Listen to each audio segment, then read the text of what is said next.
Kharkiv, the second largest city in Ukraine after Kiev, used to be a capital from 1917 to 1934. We're currently on Freedom Square, which is home to several important constructive architectural ensembles, such as Dershprom, or the first Soviet skyscraper, which has 14 stories. On the other side of this monumental Freedom Square, there's a governmental building which was hit by Iskander missile on the beginning of the invasion and has been a target ever since. Currently it's under reconstruction, but severe damage has been caused by the shelling.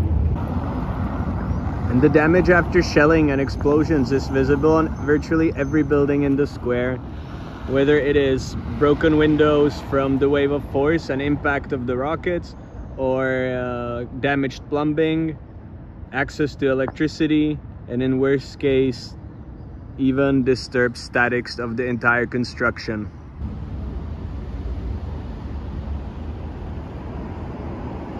And behind me you can see the impact site of the Iskander missile on the governmental building, the wave of force and shrapnels and rocket residue damaging the other building behind it. And this has been a constant on the beginning of the invasion, and had it not been to advanced anti-aircraft and anti-missile defense system in Kharkiv, the damage would be even greater. Currently, it is estimated that damage on cultural buildings around Kharkiv are estimated around $9 billion.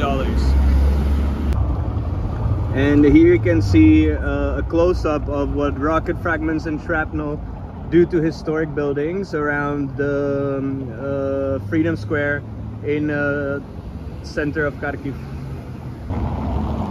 Right underneath the Freedom Square is the Central Park, which is this gem in Kharkiv, and contains this monumental statue of Taras Shevchenko. In the process of protection of cultural heritage of Ukraine, the local administration office has covered it with bags of sand, so fragments and rocket fire don't cause any damage to it. And just below the Freedom Square, on the way to the Constitution Square, the historical Cathedral of Assumption, which is Russian Orthodox Church, has also been damaged by frequent shelling and rocket fire which is still visible on the civilian infrastructure towards my right hand, and the historical roof of the cathedral has been damaged and currently being under repair. This area was attacked by cruise missiles on March 2nd. At the time of the attack, people were taking refuge in the church and some were severely injured. However, what we want to focus now is the cultural heritage, and this church behind me, this Orthodox cathedral, has survived both the Bolsheviks and World War II. Unfortunately, due to the cruise missile attack, some damage is incalculable, both due to the historical value of the roof and the damaged icons and art inside.